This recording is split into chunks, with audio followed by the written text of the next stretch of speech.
Hello friends, my name is Vineet और आप सभी का बहुत स्वागत है मेरे इस English grammar basic English grammar के नए टॉपिक में जिसका नाम है प्रोनाउन।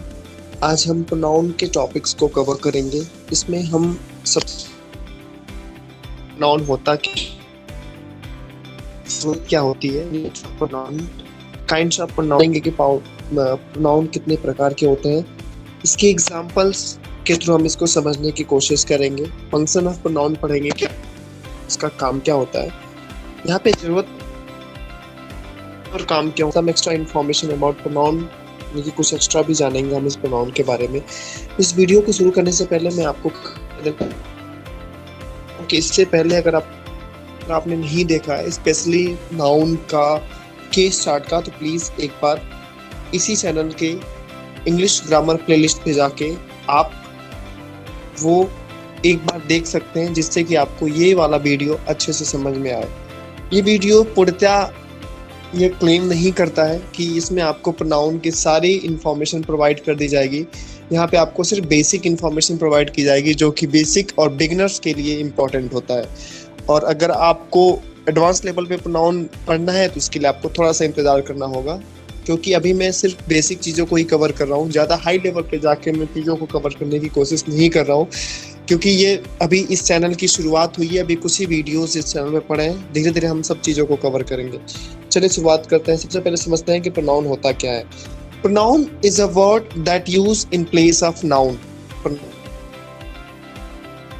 जो कि यहाँ पे वही चीज़ें दी गई हैं इन एग्जाम्पल्स के थ्रू कि प्रोनाउन जो है, जो नाउन की जगह पे यूज किया जाता है, जिसे हम रिप्लेसिंग वर्ड भी कहते हैं, यानी कि जो नाउन को रिप्लेस करके खुद अपनी जगह ले ले। राइट, देखिएगा, ध्यान दीजिएगा इस बात को, नाउन को रिप्लेस कर दे, नाउन के साथ ना आए।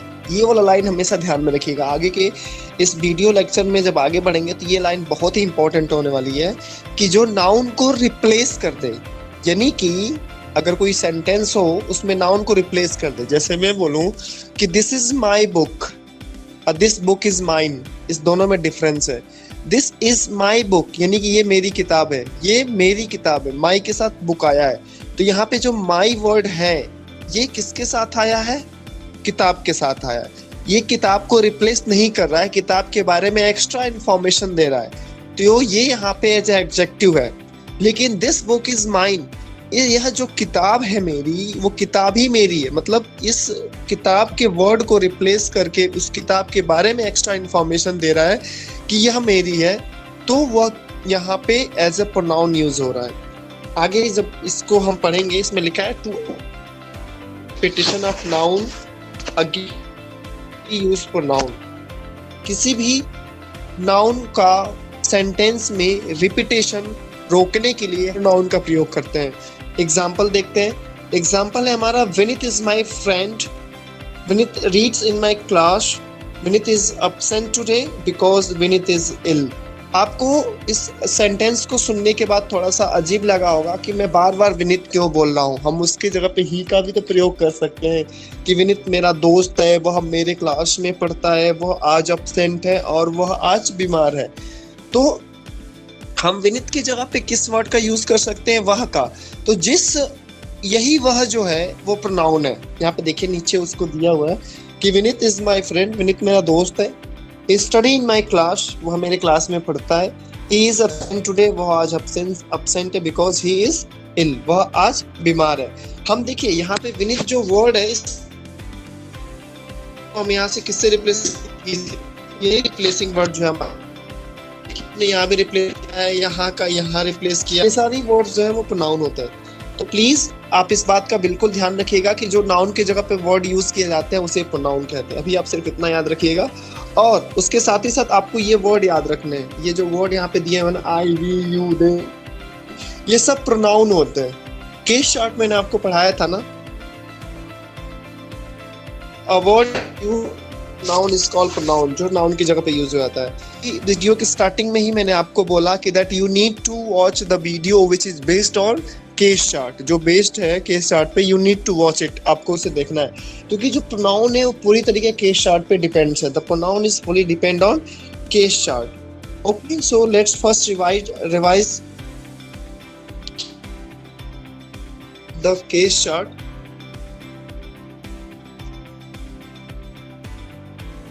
सबसे पहले इस केस चार्ट का जी ये जो फोटो दिख रहा है इसमें हम देखेंगे सबसे पहले पर्सन दिया हुआ है, सेकंड पर्सन और थर्ड पर्सन। जब रीजन भी कर दे रहा हूँ, फर्स्ट पर्सन होता है वो आई और वी होता है, सेकंड पर्सन यू और थर्ड आई सिंगुलर है तो वी प्लूरल है, यू सिंगुलर है तो उसका प्लूरल भी यू ही होता है। सिंगुलर अगर ही शी इट है तो उसका प्लूरल दे होता है। आप समझ गए होंगे, अगर नहीं अच्छे समझ में आई तो प्रीवियस वीडियो देख सकते हैं। अब देखिए यहाँ पे क्या शुरू होता है कहानी। यहाँ पे ये है, इसमें जितने भी वर्ड दिए गए जैसे आई वी यू दे, ये हमारा सब्जेक्टिव केस था। इससे पहले हमने पढ़ा था सब्जेक्टिव केस था, और ये सारा जितना वर्ड था वो ऑब्जेक्टिव केस था, और ये जो वर्ड था वो पॉजिटिव केस था। तो आपको प्रोनाउन में सिर्फ इतना याद रखना है कि सब्जेक्टिव केस, ऑब्जेक्टिव केस और पॉजिटिव केस का पॉजिटिव प्रोनाउन ये हमारा प्रोनाउन होता है। ये पॉजिटिव प्रोनाउन नहीं है, ये पॉजिटिव एडजेक्टिव है। क्यों है वो मैं आगे एग्जांपल के माध्यम से आपको समझाऊंगा तो आपको अच्छे से क्लियर हो जाएगा। फिलहाल आपको याद रखना है कि अगर आई है तो वो सब्जेक्टिव प्रोनाउन है, आई है तो वहां पे ऑब्जेक्टिव प्रोनाउन है, और माइन है तो पॉजिटिव प्रोनाउन है।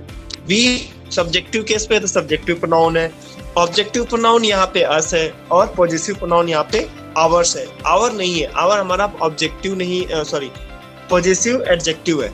ये एडजेक्टिव का काम करता है। क्यों करता है? क्योंकि ये जब भी आता है साथ में एक नाउन लेके आता है। जैसे this is my book, this is your book, this is his mobile, this is her mobile, तो जब भी आएगा तो एक उसके साथ नाउन लेके आएगा। मोबाइल क्या है? नाउन है ना।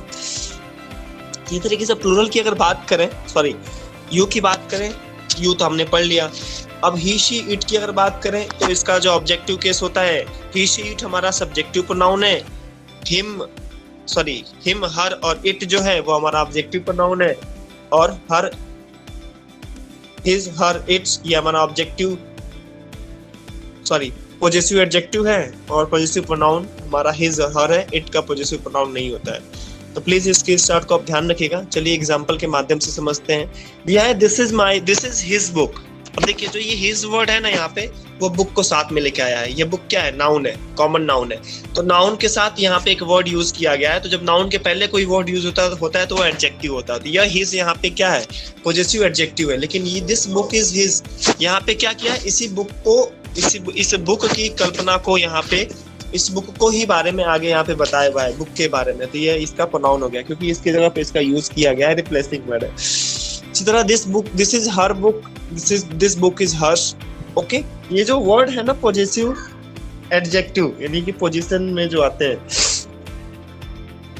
वो अगर अकेले यूज होते हैं तो उसके आगे कुछ चेंजेस आते हैं। जैसे माई का माइन हो जाता है, हर का हर्ष हो जाता है, हिज का तो हिज ही रहता है, आवर का आवर्स हो जाते हैं। देखिए आवर्स हो गया, माई का माइन हो जाता है। अब ये वर्ड जहां पे दिखते हैं वो पॉजिटिव प्रोनाउन होते हैं। और पॉजिटिव एडजेक्टिव माई हो गया, हर हो गया, हिज हो गया, ये हमारा पॉजिटिव एडजेक्टिव होते हैं। तो प्लीज आप इस बात से कंफ्यूज मत होइएगा। एग्जांपल को और अच्छे से समझते हैं। दिस इज हर बुक, यह उसकी किताब है। हर है, बुक है, यहाँ पे दोनों नाउन है। तो ये हर यहाँ पे क्या है? पॉजिटिव एडजेक्टिव है। और दिस बुक इज हर्स, अब ये देखिए यहाँ पे अकेले आया है, इसके लिए यह प्रयोग किया गया है, तो ये यहाँ पे प्रोनाउन है। दिस इज माई बुक, माई के यहाँ पे अकेले आया है, ठीक है। तो यहाँ पे माई अकेले नहीं है, एक साथ में एक नाउन लेके आया है, तो ये एडजेक्टिव है। लेकिन यहाँ पे ये माइन की जगह पे माइन यूज किया गया है, माई की जगह पे ये अकेले यूज हुआ है क्योंकि ये वर्ब के बाद है। तो यहाँ पे ये हमारा प्रोनाउन है। और दिस इज आवर बुक, ये हमारी किताब है, या दिस बुक इज आवर, ये आवर के साथ बुक आया है यहाँ पे, तो ये आप, लेकिन ये वर्ड अभी आपको याद रखने हैं, ठीक है। यूजेस जब हम यहाँ पे आगे बढ़ेंगे, जब अच्छे से एडजेक्टिव कर पढ़ेंगे तो समझ में आ जाएगा। ऑब्जेक्ट सब्जेक्ट आपको क्लियर होना चाहिए। ऑब्जेक्ट सब्जेक्ट क्या कैसे होते हैं, ऑब्जेक्ट फाइंड आउट करना अगर आएगा तो ही आपको ऑब्जेक्टिव और पॉजिटिव प्रोनाउन और पॉजिटिव एडजेक्टिव समझ में आएगा। क्या और किसे से जो आंसर मिलता है वर्ब से क्वेश्चन लगाने पे सेंटेंस में, तो वो हमारा ऑब्जेक्ट होता है। क्या से हमें आंसर मिलता है तो हमारा डायरेक्ट ऑब्जेक्ट होता है, और किसे से जो हमारा आंसर मिलता है वो हमारा इनडायरेक्ट ऑब्जेक्ट होता है। क्या और किसी के अलावा अगर कोई और क्वेश्चन वर्ड लगा के हम क्वेश्चन पूछते हैं तो हमारा वो कॉम्प्लीमेंट होता है। अब कॉम्प्लीमेंट भी हमने 3 तरीके से पढ़े थे, तो वही मैं कह रहा हूँ कि अगर आपने पिछले वीडियोस को नहीं देखा है तो ये चीजें आपको थोड़ी सी क्लियर नहीं होगी, लेकिन आपको पिछला वीडियो अगर क्लियर है तो ये चीजें आपको बहुत अच्छे से क्लियर हो जाएंगी। चलिए काइंड्स ऑफ प्रोनाउन देखते हैं। काइंड्स ऑफ प्रोनाउन में आपको सिर्फ यहाँ पे बताऊंगा कि कितने प्रकार के होते हैं, इसको पढ़ाऊंगा नहीं। इसको जब पढ़ाना होगा तो इसके लिए सेपरेट वीडियो होगा। काइंड्स ऑफ प्रोनाउन में पहला प्रोनाउन होता है पर्सनल प्रोनाउन, इसको अभी छोड़ दीजिए। दूसरा होता है कंपाउंड प्रोनाउन, तीसरा demonstrative pronoun, indefinite pronoun, distributive pronoun, reciprocal pronoun, interrogative pronoun और रिलेटिव प्रोनाउन। ये सिर्फ आपको याद कर लेना है। इसके बारे में मैं अभी आपको कुछ नहीं बताऊंगा। जब मैं इसका सेपरेट वीडियो बनाऊंगा तो इसके बारे में आपको अच्छे से बताऊंगा। ओके, मिलते हैं अगले वीडियो में, तब तक के लिए बाय बाय।